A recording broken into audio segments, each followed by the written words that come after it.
Hər kəsə salam. Bu günləri pambıq kimi yumuşaq, çox ləzzətli kişmişli bulkalar hazırlayırıq. Əgər siz də mənim kimi evdə hazırlanan isti şirniyyatları sevirsinizsə, kanalıma abunə olmağı unutmayın. Burada hər kəsin hazırlaya biləcəyi ən dadlı reseptləri paylaşıram. Mən bu bulkaları aparanı hazırlamadan etdim. Çünki instant mayadan istifadə edirəm.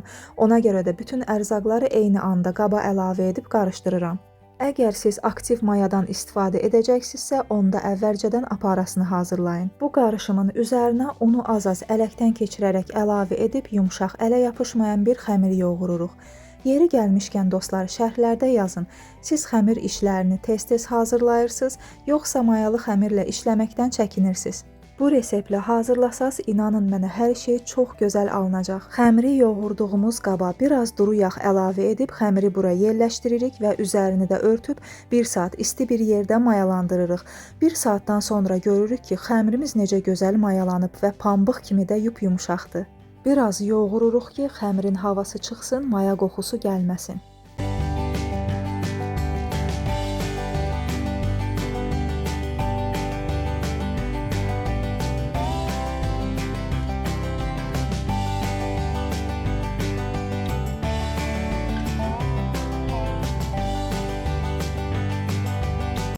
Masaya un səpmədən xəmiri düz bucaqlı forma alana qədər yayırıq. Burada diqqət etməli olduğumuz məqam qalınlıqdır. Xəmir təxminən 1 sm qalınlığında olmalıdır. Bu qalınlıq idealdır, çünki bulkalarımız onda həm yaxşı bişəcək, həm də kifayət qədər dolğun görünəcəklər. Əgər videomu bəyənirsinizsə, like qoymağı unutmayın. Sizin dəstəyiniz mənim üçün çox önəmlidir. Xəmirin üzərinə biraz duru yağ çəkib, əvvəlcədən yuduğumuz və quruladığımız kişmişləri xəmirin hər tərəfinə bərabər şəkildə səpirik. Sonra xəmiri ehtiyatla sıx bir rulet formasında bükürük.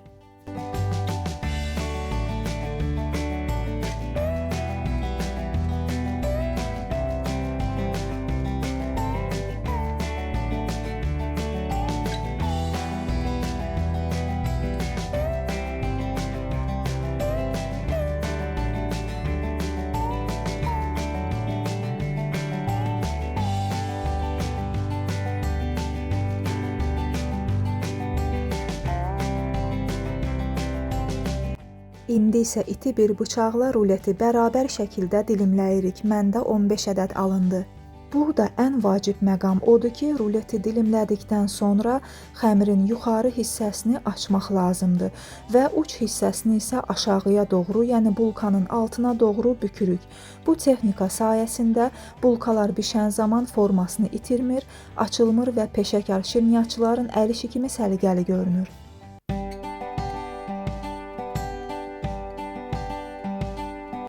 Bulkaları listə düzdükdən sonra 1 saat isti bir yerdə mayalanmasını gözləyirik. Daha sonra bir yumurta sarısına biraz süd və biraz da duru yağ əlavə edib yaxşıca qarışdırıb bulkaların üzərinə çəkirik və əvvəlcədən 180 dərəcəli isidilmiş sobada 20-25 dəqiqə ərzində bişiririk.